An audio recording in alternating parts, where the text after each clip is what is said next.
Hola ReverQuest maníacos, bienvenidos a un nuevo vídeo aquí en ReverQuest VR, tu canal de realidad virtual aumentada y mixta. Bien, hoy vamos a desarrollar un vídeo un poco conceptual, un vídeo que yo creo que, bueno, va dirigido a todo tipo de público interesado en la realidad virtual aumentada y mixta, pero especialmente a personas que están entrando ahora en estas tecnologías, no conocen bien ciertos términos que usamos habitualmente en las guías que yo voy sacando en el canal y también en determinados contenidos de actualidad, etcétera. Y bueno, pues he visto adecuado, dado que tampoco tenemos demasiadas noticias de actualidad, hacer un vídeo en el cual toque un poco los diferentes conceptos que a mí me parecen interesantes y que debéis conocer, tanto las personas que llevéis más tiempo en la VR como sobre todo las personas que están ahora comprando sus Pico 4 o sus Sony PSVR 2, pero sobre todo Pico 4 o MetaQuest 2 o MetaQuest Pro, para, bueno, pues al menos enterarse mejor de lo que se está hablando, pues eso, las guías y todas estas cuestiones, y también pues por cultura general, para que sepáis estos conceptos, como digo, fundamentales dentro de la VR. Primero comentaros un par de cuestiones sobre el canal. Ya sabéis que siempre al principio intento comentar las novedades que van a venir en el canal, etcétera. Lo primero, ya nos ha llegado la notificación de que hemos superado los 400 vídeos subidos en el canal. Ya tenemos más de 400 vídeos disponibles para todos los usuarios, para todos los ReverQuest maníacos, con lo cual, pues si algún día por lo que sea no hay ningún vídeo, porque no haya podido publicar o porque no haya nada interesante que publicar, etcétera, pues que sepáis que tenéis ya más de 400 vídeos de actualidad, de guías, de, bueno, conceptuales también para aprender, para contra los mareos, en fin, hay de todo, de accesorios. Es decir, ya tenemos una gran cantidad de contenidos disponibles que podéis disfrutar siempre y cuando queráis, pues cuando no, ya hayáis visto la novedad del día y también queráis seguir indagando en el canal y seguir aprendiendo con ReverQuest VR. Bien, por otro lado, comentaros que si va todo bien, mañana o pasado, mi intención es que sea mañana, pero puede ser que sea pasado, sacaré la guía definitiva Ultimate Edition de Microsoft Flight Simulator 2020, que es la última versión de Flight Simulator que ha salido, ese simulador de vuelo de Microsoft, que, bueno, pues la verdad es que me ha hecho sudar tinta para poder conseguir un rendimiento óptimo, especialmente, pues imaginaros, si en una 3080, que es lo que yo tengo, como sabéis, he tenido que sudar tinta, imaginaros en una tarjeta de inferiores posibilidades. Lógicamente, si tenéis una tarjeta superior de la serie 4000, pues probablemente podáis aumentar algunas características sobre la guía que yo os voy a plantear.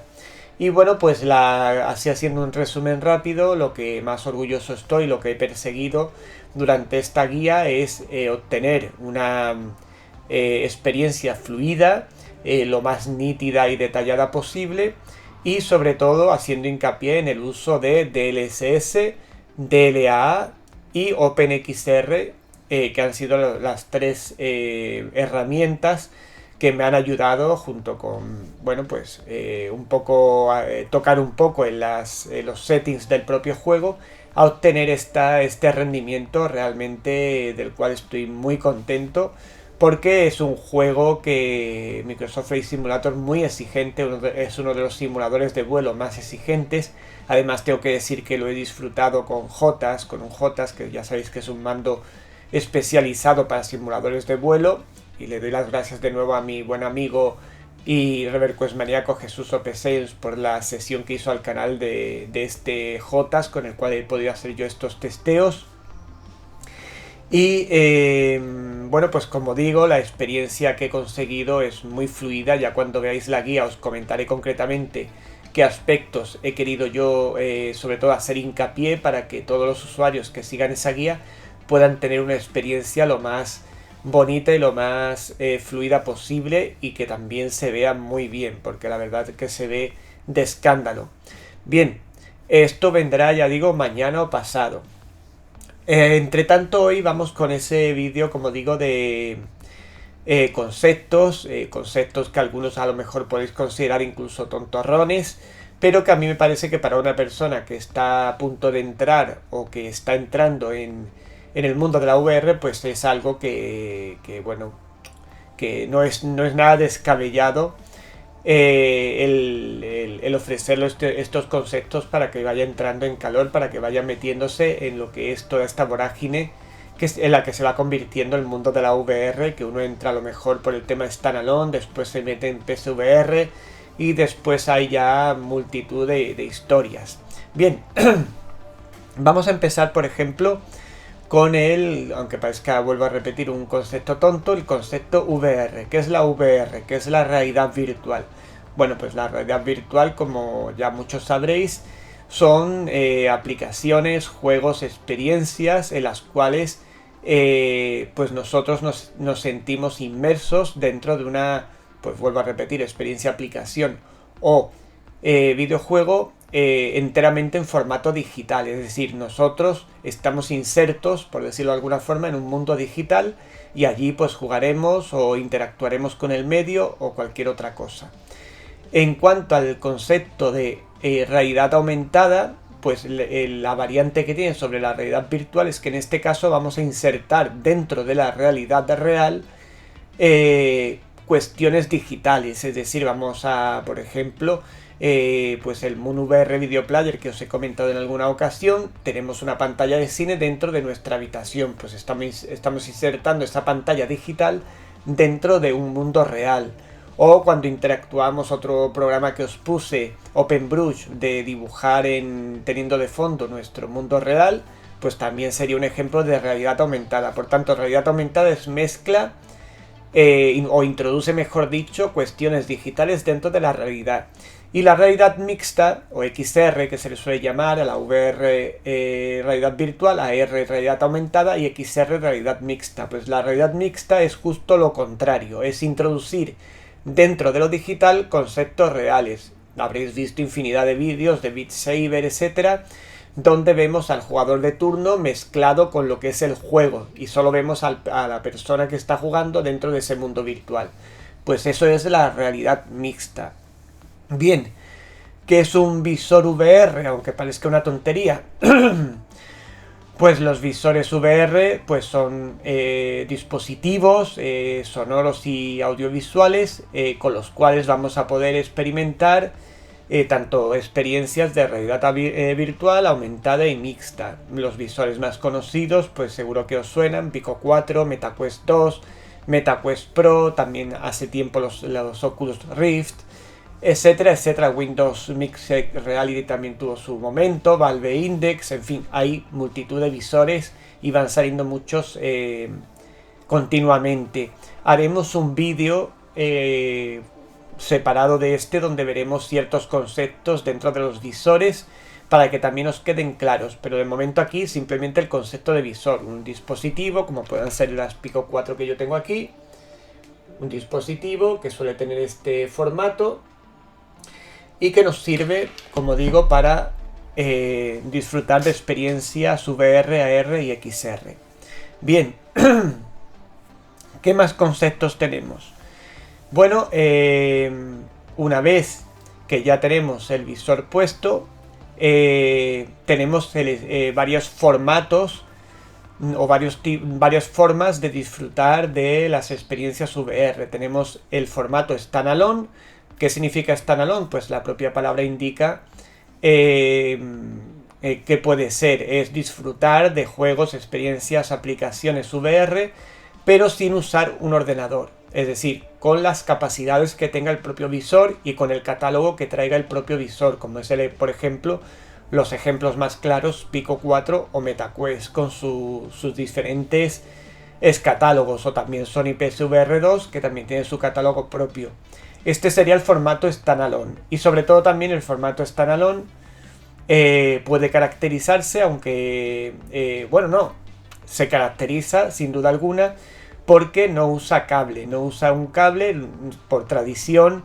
En PSVR, que ahora diremos lo que es, pues se ha utilizado siempre un cable para conectarnos a la tarjeta gráfica del ordenador y tener las experiencias VR. Pero la gran novedad que introdujeron este tipo de visores como Pico 4, MetaQuest 2 o MetaQuest Pro es el hecho de que no necesitaba cable para disfrutar de esas experiencias VR, multiplicando la sensación de inmersión. Bueno, después tenemos, esta sería la primera forma de disfrutar juegos y experiencias VR con los catálogos de estos visores que son standalone. Y después tendríamos la forma de disfrutar juegos usando un ordenador, que es lo que se llama la PSVR, PC de ordenador y VR de realidad virtual. ¿Cómo se hace esto? Pues se hace mediante streaming PSVR. Ese streaming, o la palabra streaming, lo que significa es transmitir los juegos desde nuestro ordenador hasta lo que es el Pico 4, es decir, nuestro visor standalone, el Pico 4 o MetaQuest Pro o MetaQuest 2. Bueno, esta transmisión o este streaming pues se puede hacer de varias maneras. Se puede hacer a través de cable y se puede hacer también en formato standalone a través de Wi-Fi. Es decir, podemos disfrutar de las experiencias de forma tradicional con el cable, que generalmente nos va a dar un poquito más de calidad en la imagen que si lo usamos por Wi-Fi, pero hoy día yo personalmente uso y recomiendo la vía Wi-Fi, porque es verdad que a día de hoy todavía no alcanza la calidad que se alcanza, digamos así, con el cable, pero la diferencia cada vez es mucho menor y se tienen grandes experiencias. Por ejemplo, ese Microsoft Flight Simulator que os he comentado antes, que es un juego muy exigente y con una calidad gráfica impresionante, y os aseguro que en formato standalone se disfruta de una manera bestial.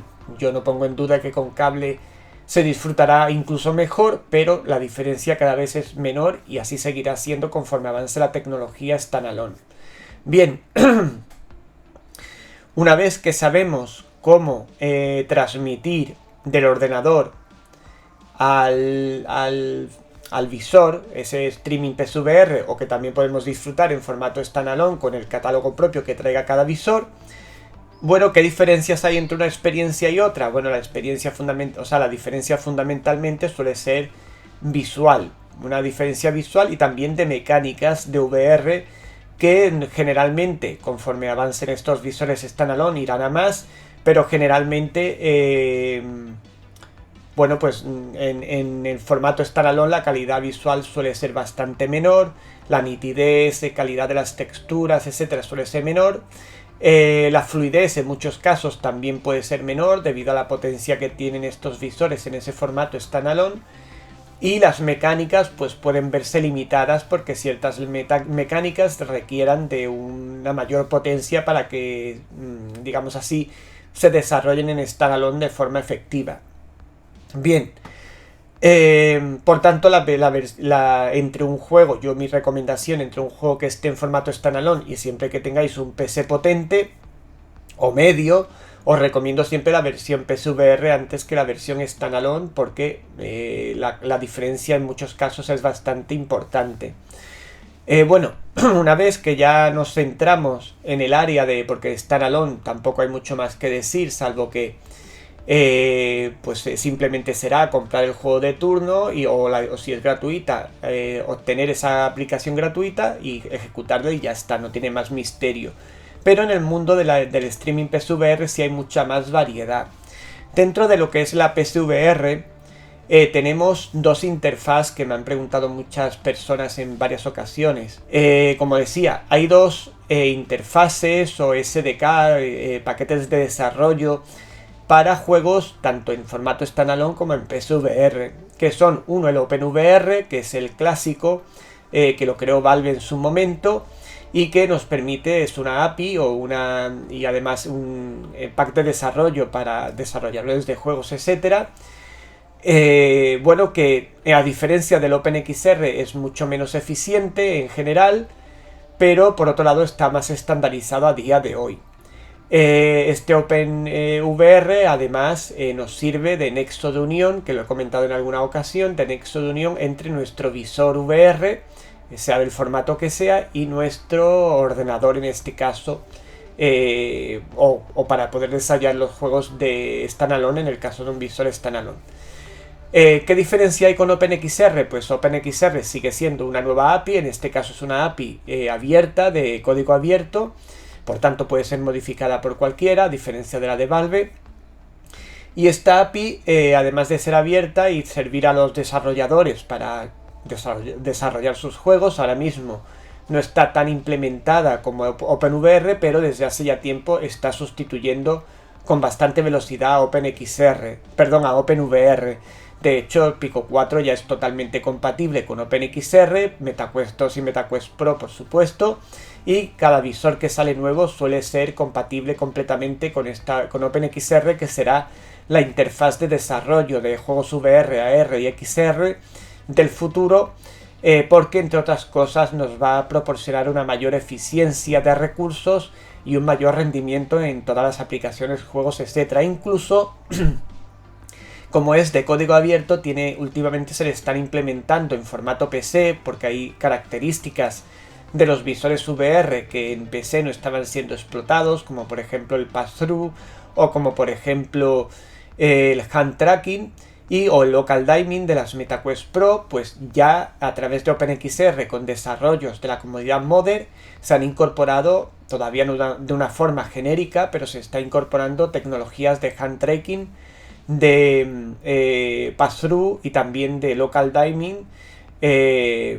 bueno, pues para el tema de juegos en PC, que estas tecnologías pues hasta el momento no se podían utilizar en PC. Os recuerdo que hand tracking es el traqueo de manos, es poder usar nuestras propias manos para jugar, para interactuar con nuestro medio virtual, etcétera, etcétera.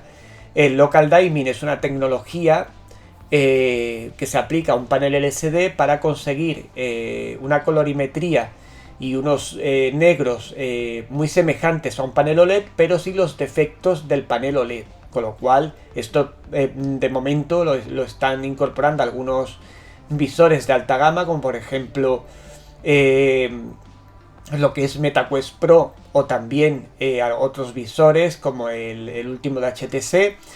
Y bueno, pues esperamos, yo desde luego espero encarecidamente que las MetaQuest 3 también lo incorporen, porque MetaQuest, como ya hemos hablado en algunas ocasiones, necesita sacar un visor que realmente dé un golpe en la mesa para que nos decidamos por él. Bien, este local dimming y el pass-through, como sabéis, es cuando damos unos golpecitos a nuestro visor standalone y vemos el exterior en Pico 4 en color, en MetaQuest 2 en blanco y negro y en MetaQuest Pro también en color. Bien, una vez dicho esto, una vez que más o menos os he dicho lo que son OpenVR y OpenXR, recordad que son los dos APIs de desarrollo de videojuegos VR, AR y XR, y también para servir de nexo de unión entre nuestros visores, las Pico 4 standalone, los que sean, y nuestro ordenador, o también para desarrollar juegos en formato standalone. Y bueno, pues la diferencia que hay entre ambos fundamentalmente es que OpenXR es mucho más eficiente y consigue un mejor rendimiento en los juegos, etcétera, que OpenVR, que está ya en fase, pues está desfasándose, valga la redundancia, y se está imponiendo OpenXR, y por muchas razones. Bien, continuamos. ¿Qué es un router? Un router, eso seguro que lo sabéis la mayoría de las personas, es ese aparato que tenemos en casa cuando viene el técnico de internet y nos pone internet en nuestra casa. Pues ese aparato con tantas lucecitas es el router. ¿Qué es un router dedicado o punto de acceso, que hablamos muchas veces? Pues es un router adicional al que ya tenemos en casa para dedicarlo a la VR, y esta es una recomendación muy importante, porque nos va a permitir tener una experiencia VR óptima a nivel de comunicación, de conexión. Lo recomendable es que tengamos nuestro router principal, el que nos ha traído la compañía, y a ese le conectemos el router en punto de acceso o en formato dedicado. Bueno, cada router tiene su forma de hacerse, pero suele ser bastante sencillo y bastante intuitivo. Bien, y bueno, como digo, si queréis os digo muy brevemente recomendaciones, pues el Xiaomi, los Xiaomi que hay, 3060 y 1080 me parece que es, y 3080, esos dos son los que más recomiendo porque eso tiene un gran rendimiento con ellos, tanto en Pico 4 como en MetaQuest 2 y MetaQuest Pro. Por otro lado, a la hora, ya nos pasamos al mundo de la PSVR directamente, a la hora de transmitir la información de nuestro ordenador a nuestro visor, tenemos que usar una serie de aplicaciones que van a variar en función al visor o van a ser estándar también. Estas aplicaciones que vamos a usar de streaming PSVR normalmente requieren que en el lado del PC instalemos un streamer que se llama, o un cliente, el cual va a ser el que transmita la información al visor. Este cliente suele ser totalmente gratuito, como es en el caso de Virtual Desktop, Streaming Assistant o Airlink. Bien, y una vez que tenemos estos programas instalados en el ordenador, el que hayamos elegido, pues entonces tendremos que ir a nuestro visor y instalar la aplicación correspondiente. ¿Qué aplicaciones hay? En el caso de Pico 4 tenemos Streaming Assistant, que es ese que en la comunidad muchas veces nombramos como SA, y también tenemos la opción de Virtual Desktop, que es de pago, cuesta unos 20 euros, pero vale mucho la pena. En el caso de MetaQuest 2 o MetaQuest Pro tendríamos nuevamente Virtual Desktop, que sigue siendo de pago, y por otro lado tenemos ¿cómo se llama esto? Airlink, que sería la versión libre, digamos así, de MetaQuest o de Meta para hacer este streaming PSVR. A día de hoy, generalmente hay personas que les va mejor Airlink, otras les va mejor Streaming Assistant, pero mi recomendación a día de hoy, que puede variar porque yo he estado mucho tiempo, ya lo sabéis, recomendando Streaming Assistant por encima de Virtual Desktop, pero a día de hoy ha habido una serie de variaciones en ambos sentidos, tanto en Streaming Assistant como en Virtual Desktop, y yo recomiendo usar Virtual Desktop porque nos va a dar un rendimiento mejor, tanto a nivel de fluidez como de nitidez. Hay mucha diferencia con Streaming Assistant y con... por cierto, que Streaming Assistant ya he dicho que son SA, Virtual Desktop será VD, y Airlink, pues ahí podemos decirle, por ejemplo, ¿no? Pues hay mucha diferencia entre Streaming Assistant y Airlink y Virtual Desktop. Bueno, no hay mucha diferencia, pero lo suficiente para que yo considere mejor una experiencia que otra. Después cada uno lógicamente puede elegir libremente la opción que quiera, eso está claro. También tenéis en el canal las opciones, los INI para Streaming Assistant para sacarle el máximo partido, los tenéis en el repositorio del canal. Pero no obstante, yo creo que a día de hoy es mucho más fácil el uso de Virtual Desktop y nos va a dar un rendimiento más que notable. Bien, una vez que ya tenemos instalado en el lado del PC esos clientes y en el lado del visor tenemos ya sea Streaming Assistant o Airlink o el Virtual Desktop si hemos decidido comprarlo, pues vamos a algunos conceptos importantes dentro de lo que son los settings o las bueno, pues las cosas que vamos variando para tener mejor experiencia o peor dentro de estas aplicaciones. Tenemos el concepto de códec de vídeo. El códec de vídeo puede ser en todos estos programas que he mencionado, puede ser HVS, lo que es el H265 y H264.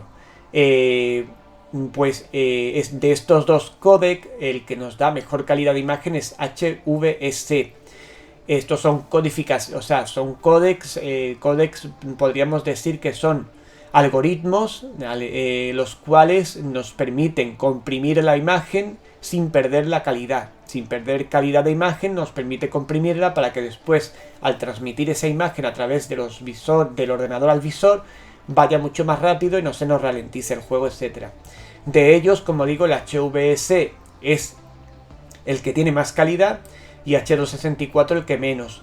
Hasta hace muy poco yo recomendaba H264, pero como he dicho anteriormente, con las últimas actualizaciones que ha implementado Guy Gadding, que es el creador de Virtual Desktop, yo personalmente puedo poner HVS sin ningún tipo de problema y obtener la mejor calidad visual. Lógicamente, si tenéis gráficas inferiores, porque esto va a depender mucho de la gráfica que tengáis, pues tendréis a lo mejor que poner H264, porque generalmente, sobre todo para tarjetas Nvidia, suele dar mejor rendimiento que el HVS. Aunque esto ya digo que las últimas versiones de Virtual Desktop, para mi forma de ver, ha variado y ya no hay tanta diferencia. Pero no obstante, si queréis ganar en algún momento un poquito de rendimiento, pues podéis hacerlo a través de este codec. Eligiendo H264 tendréis un pelín más de rendimiento, y con HVS o H265 tendréis más calidad visual. Tampoco es que haya una diferencia de calidad visual entre uno y otro abismal, pero sí hay una pequeña diferencia. Bien, por otro lado, tenemos el tema ya entrando. Esto se configuraría en los settings del cliente, ya fuera el de Airlink, el de Virtual Desktop o el de Streaming Assistant. Y ahora del lado de la aplicación, ya dentro de nuestros visores, y aquí quiero dar una aclaración importante, Virtual Desktop, si lo queremos usar en nuestro visor, hay que comprar la versión que está en la tienda de nuestro visor, ya sea de MetaQuest o ya sea de Pico 4, porque si no, no nos va a servir. Si compramos la de Steam, no nos sirve. Tenemos que comprar la de la plataforma. Esto es importante, ¿de acuerdo? Bien, pues una vez que lo hemos comprado, tenemos una serie de conceptos interesantes de que sepáis de qué son y para qué sirven. Tenemos, por ejemplo, el super sampling. ¿Qué es el super sampling del que tanto hablamos? Pues el super sampling consiste en renderizar el juego. Renderizar es cuando lo que viene como, digamos así, como datos dentro del juego se transforma en las imágenes de lo que vemos en pantalla, en todo el aspecto visual y sonoro que vemos en pantalla. Eso es el renderizado. Para que nos entendamos, tiene un poquito más de complejidad, pero yo lo digo un poco en un lenguaje para que nos entendamos todos. Entonces ese renderizado lo podemos hacer en formato nativo, que es cuando no aplicamos super sampling, sería nativamente. Y ¿qué ocurre? Que esté renderizado en nativo a resoluciones muy altas, como por ejemplo 4K, tendríamos que tener una tarjeta gráfica potentísima para poder realizarlo sin ningún tipo de problema y que todo fuera fluido, etcétera. Para evitar esto, para paliar esto un poco, se creó el super sampling, por ejemplo. Que el super sampling en realidad lo que nos permite, yo creo que me he confundido, y lo reconozco, me he confundido con otro concepto que diré más adelante. El super sampling en realidad, y lo aclaro, lo que al final pretende es poder obtener dentro de nuestro visor un rendimiento superior, una resolución superior a la que el visor nos proporciona. Imaginaos, las Pico 4 nos proporciona 2160 x 2160 de resolución, y sin embargo, si hacemos super sampling, lo que hacemos es superar esa resolución y mostrarla en nuestro visor, pudiendo llegar incluso a 3000 y pico por 3000 y pico, que es una bestialidad. Por tanto, el super sampling no es lo que yo he comentado para mejorar eso será otra cosa que voy a comentar a continuación.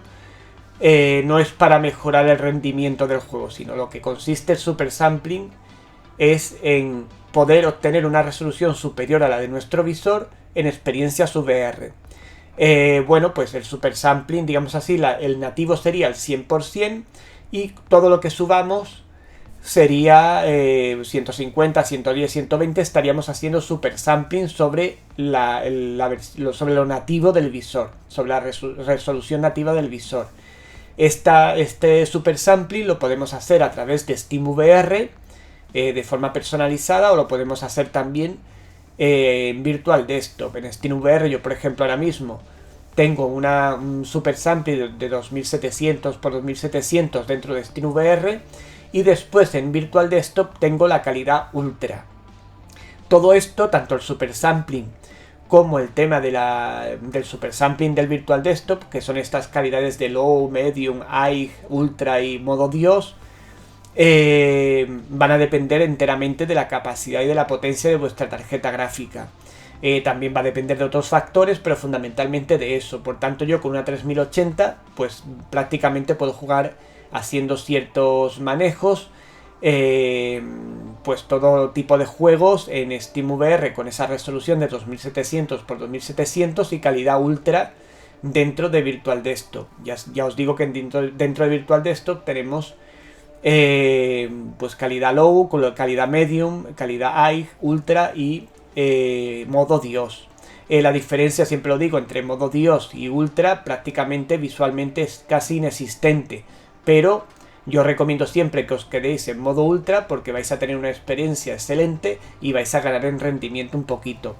Lógicamente, ¿qué ocurre si tenemos una tarjeta menos potente? Pues que probablemente no podremos hacer super sampling o tendremos que bajarlo. Yo, por ejemplo, ya digo, lo tengo puesto en ultra, pero a lo mejor si tenéis una 2070 o una tarjeta de inferior calidad o de inferior potencia, pues tendréis que bajar un poco el super sampling o incluso quedaros en formato nativo. E incluso puede ser que bajar incluso del formato nativo, ya depende de la tarjeta de cada uno. Bien, que nos quede claro, para que no nos confundamos con lo que me he liado yo al principio, el super sampling consiste en sacar una resolución dentro de nuestro visor superior a la que el visor tiene de forma nativa. Por ejemplo, en Pico 4 2160 x 2160. ¿De acuerdo?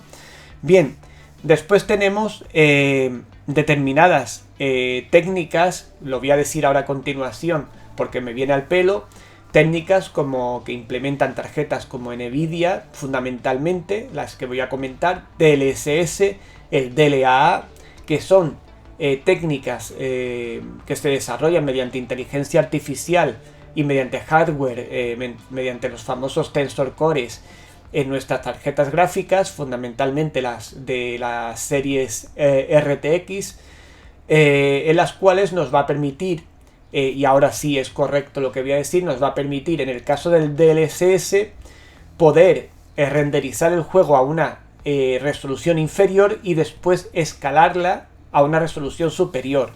¿Qué quiere decir esto? Que por ejemplo podríamos renderizar el juego o una aplicación, por ejemplo a 1920 x 1080, que es HD, y la podríamos después reescalar a 4K. ¿Y qué es lo que conseguimos con esta operativa del DLSS? Pues lo que conseguimos es obtener una misma calidad visual con un menor rendimiento, una misma calidad visual, mejor rendimiento, pero internamente la tarjeta gráfica estaría renderizando a una resolución inferior, con lo cual estaría liberando potencia para otras cuestiones, para que el juego vaya fluido, etcétera, etcétera. Por tanto, el DLSS será un escalador vía hardware.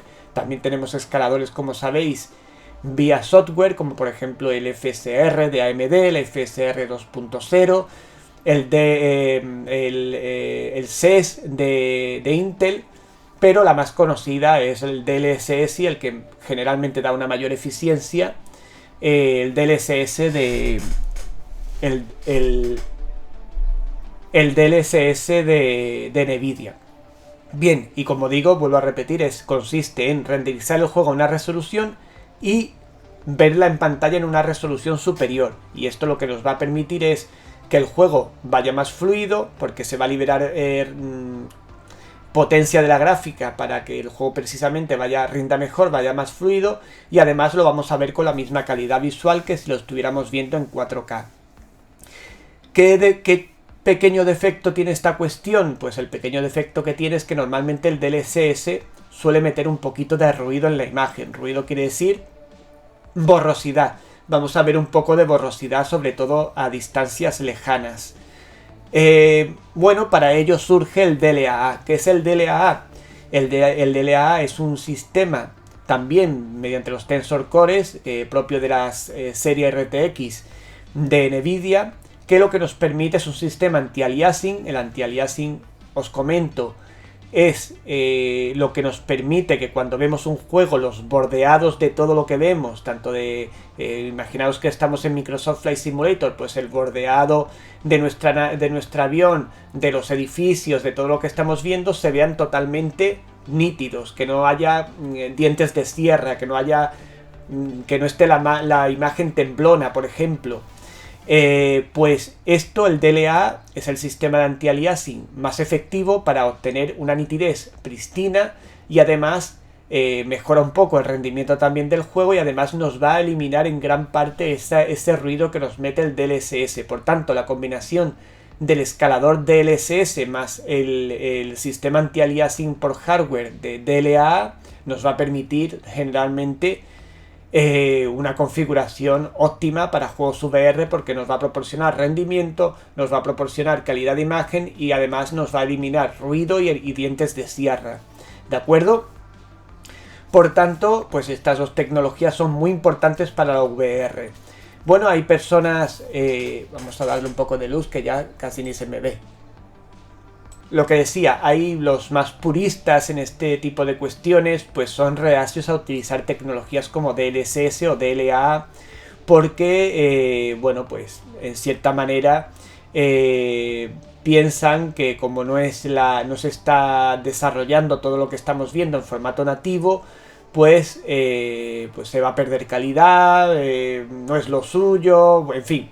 Yo respeto, por supuesto, todas las opciones, pero yo siempre abogaré por utilizar, siempre que nos dé un buen rendimiento y una buena calidad de imagen, por utilizar cualquier tecnología que nos permita, incluso en tarjetas menos potentes, obtener buenos resultados en juegos VR. Por tanto, yo generalmente, si veis mis guías y demás, suelo utilizar estas tecnologías del DLSS, que ya sabéis lo que es, tecnología por hardware de escalado para poder renderizar a una resolución menor y mostrarla a una resolución superior, mejorando el rendimiento y mejorando mejorando, no, igualando la calidad visual que tendríamos con esta resolución superior, y el DLA, que nos permite un anti-aliasing también a través de hardware y que nos va a permitir eliminar dientes de sierra, eliminar la ruidosidad propia del DLSS y darnos una experiencia realmente notable. Microsoft Flight Simulator, por ejemplo, que os he comentado al principio, es una pasada, como se ve, y en otros juegos que he podido probar, también Cyberpunk 2077, en fin. Súper recomendable, pero bueno, ya después, una vez que yo hago, como digo, mis guías, que cada uno haga lo que quiere y aplique lo que quiera. ¿De acuerdo? Bien, más cositas. La frecuencia, el famoso bitrate, que hemos visto en muchos programas de streaming PSVR. ¿Qué es el bitrate? El bitrate lo que nos va a ayudar es a la nitidez de imagen, pero en el sentido de la calidad de la imagen que se va a transmitir a través del visor hasta nuestro ordenador. Esa información que se va a transmitir va a tener un caño, el cable por el que va a pasar, lógicamente. Ese caño, según la aplicación, puede ser más ancho o más estrecho. Por ejemplo, en Virtual Desktop nos llega solo a 150 milisegundos. Por ejemplo, en Streaming Assistant nos permite un poco más jugar con este tema, e incluso hemos llegado a 240 con cierta estabilidad. La cuestión es que cuanto más ancho sea el caño, más información va a poder pasar por ahí y menos ruido vamos a tener en la imagen. El tema del bitrate al final hay que combinarlo con todos los factores que os estoy comentando, el DLSS, el DLA, porque todo al final es un compendio de todas estas variables para conseguir el efecto final. Por tanto, se nos dan paradojas como que el bitrate de Virtual Desktop sea de 150 milisegundos como mucho, y sin embargo la nitidez que obtenemos, la ausencia de ruido, etcétera, etcétera, es casi igual que la de Streaming Assistant a 240 bitrates por segundo. Por tanto, pues que sepamos simplemente que este bitrate, siempre que podamos, cuanto más alto lo podamos poner, mucho mejor, porque nos va a proporcionar imágenes más nítidas con menos ruido. Fundamentalmente lo que ayuda es a la nitidez eliminando ruido, y eso se elimina conforme el caño sea más grande. Por eso, cuanto más bitrate podemos meterle al asunto, mejor. Bien, por otro lado, la latencia. ¿Qué es la latencia? Que también hemos hablado muchas veces. La latencia es el tiempo que transcurre desde que la imagen se codifica en nuestro ordenador y pasa y llega, mejor dicho, a nuestro visor y se descodifica. Ese tiempo, cuanto menor sea, pues mucho mejor. ¿En qué va a influir este tiempo? Pues va a influir fundamentalmente fluidez en la que nos vaya el juego. Si esos milisegundos, porque se mide en milisegundos, son muy altos, por ejemplo superiores a 70, 80, probablemente empecemos a notar que el juego no va bien, que empieza a haber tirones y cuestiones que nos pueden llegar a marear. Por tanto, lo ideal es que este bitrate sea lo menor posible y bueno, pues especialmente si está entre 40 y 50 estaría muy bien, entre 30 y 40 estaría ya casi excelente, y lógicamente si conseguimos bajarlo más, pues mucho mejor. Cuanto menos tengamos, cuando menos latencia haya, mucho mejor. Pero bueno, yo generalmente suelo tener una media entre 30 y 50 y las experiencias son totalmente fluidas sin problema. Hay tecnologías venideras como el Wi-Fi 6E, que ya se ha activado, por ejemplo, en las MetaQuest Pro y en las MetaQuest 2, creo, porque yo no lo he probado todavía, que probablemente se activen en algún momento en las Pico 4, o la tecnología Wi-Fi, que probablemente nos ayude a disminuir esta latencia, ¿vale? Pero que os quede claro que la latencia es el tiempo que pasa desde que la imagen o lo que estemos transmitiendo se codifica en el ordenador, se transmite y llega y se descodifica nuestro visor, ¿de acuerdo? Bien, bueno, el tema de la codificación y descodificación, ¿qué ocurre aquí? Es otro factor de los que influye en que la experiencia nos vaya fluida y sobre todo que visualmente se vea espectacular. ¿Por qué? Porque ¿o de qué va a depender? Pues va a depender de la velocidad de codificación y descodificación que tengan, por un lado, en el lado del ordenador, lo que es la tarjeta gráfica. Por eso cuanto más potente sea, la capacidad de codificación será más rápida y se transmitirá la información más rápido también.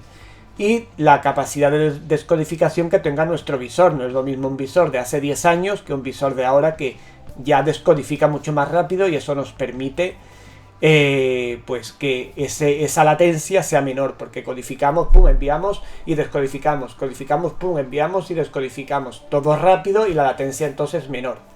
Bien, esto sería lo recomendable. Por ejemplo, en este factor va a influir el hecho de que elijamos lo que comentábamos antes del códec. Si elegimos H264, la velocidad de codificación y decodificación será más rápida, porque es un algoritmo menos complejo. Si elegimos HVS, probablemente perdemos ese pequeño rendimiento porque la codificación y descodificación será más lenta, ¿de acuerdo? Bien, ya vamos terminando. Los hercios, los famosos 72 hercios y 90 hercios y demás. ¿Qué es eso? Esos son los FPS que están corriendo en nuestro visor. Si ponemos que son 72 hercios, son 72 frames por segundo. En realidad virtual, los frames por segundo, cuanto más altos sean, es mucho mejor, porque vamos a tener una experiencia más fluida. Hay veces, paradójicamente, que hay juegos que funcionan mejor en 72 hercios que en 90 hercios, pero generalmente esto ocurre porque el juego no está bien optimizado para una resolución o para unos FPS de 90, y por eso va bien en 72 y no va bien en 90. Es una cuestión de optimización de los juegos, ¿vale? Pero que sepáis que los hercios 72, 90 o 120 son los FPS a los que estamos viendo las imágenes en nuestro visor VR, independientemente de lo que estemos obteniendo en la pantalla. Y por cierto, lo comento también, hay quien me ha preguntado, o ha preguntado en alguna ocasión, si hay alguna forma de que cuando estamos en formato VR, normalmente cuando hacemos un streaming PSVR, el juego lo estamos viendo en la pantalla de nuestro ordenador y también en nuestro visor. Si hay alguna forma de que no se vea en pantalla. No. Y de hecho lo más recomendable es que se vea en la pantalla, porque si minimizamos la pantalla o cualquier cosa, probablemente el juego a lo mejor puede perder rendimiento según qué juego. Yo recomiendo que siempre se deje la pantalla y en primer plano, pero en todo caso es que no lo podemos quitar. Eso es así y no hay más, ¿de acuerdo? Pues vamos ya con los últimos conceptos, ya para finalizar. Sharpening. El sharpening es la nitidez que vamos a obtener en pantalla. El sharpening lo podemos ganar vía métodos de escalado, que ahí tenemos un sharpening independiente, o también, por ejemplo, Virtual Desktop tienen una opción de sharpening. Yo, por ejemplo, esa opción siempre la tengo puesta al 100%, y lo que gradúo es la nitidez del propio juego, si me lo permite, o a través de OpenXR o a través del DLSS, ¿de acuerdo? Bien, pues eso es el sharpening, nitidez en definitiva. Y por último, el SSW o ASW o Space Warp, que es una tecnología que creó o que se ha creado dentro de lo que es la realidad virtual, que lo que nos permite es interpolar frames dentro del juego. ¿Qué es interpolar frames? Bueno, pues interpolar frames es cuando un juego, imaginaros que está funcionando y llega un momento que tiene porque los juegos generalmente no tienen una estabilidad de frames, es complicado conseguirla, y más en VR. Puede ocurrir que el juego vaya, imaginaros, a 90 frames y de repente tenga un bajón a 50, por decir algo, o a 60, y de repente otra vez a 90 y así. Pues la interpolación de frames lo que hace es inventarse frames en ese periodo en que cae los FPS reales, para que nosotros, cuando estamos en realidad virtual, no apreciemos esa caída. Por tanto, nosotros vamos a tener una experiencia totalmente suave y fluida, aunque en algún momento realmente se esté dando una caída de frames. Esto es importantísimo en VR, y además conseguir esta constancia de frames, es decir, que no haya caídas de frames en VR, es muy complicado y además requiere de tarjetas gráficas ultra potentes. El tema de la interpolación en tarjetas gráficas, los más puristas, perdón, pues lo que muchas veces te dicen, no, pero es que eso meten artefactos y eso no es lo natural y no sé cuánto. Sí, me parece muy bien, pero no todo el mundo se puede permitir una 3080 ni una 4090. Por tanto, a mí me parece una herramienta espectacular para conseguir en tarjetas no tan humildes o más humildes. Por ejemplo, yo no hubiera conseguido el rendimiento en Microsoft Flight Simulator 2020 que he conseguido si no tuviera el SSW activado en Virtual Desktop. Os lo digo seguro, y yo tengo una 3080, ojo. Pero es muy útil, y esto de que mete artefactos y demás, yo personalmente no lo he apreciado. Quizá al principio puede ser que sí, que cuando la tecnología estaba muy verde pasara, pero a día de hoy yo he jugado a infinidad de juegos y yo no he notado ninguna irregularidad que me saque de la experiencia ni que me provoque menos inmersión. Por tanto, yo siempre voy a recomendar que pongáis el SW activado en auto. Lógicamente, cada uno que haga lo que crea conveniente. Bien, pues con esto, con el ASW o SSW, finalizamos el vídeo conceptual de hoy. Haré un vídeo posteriormente sobre cuestiones más técnicas de los visores, para que también tengáis una visión de los visores a nivel técnico.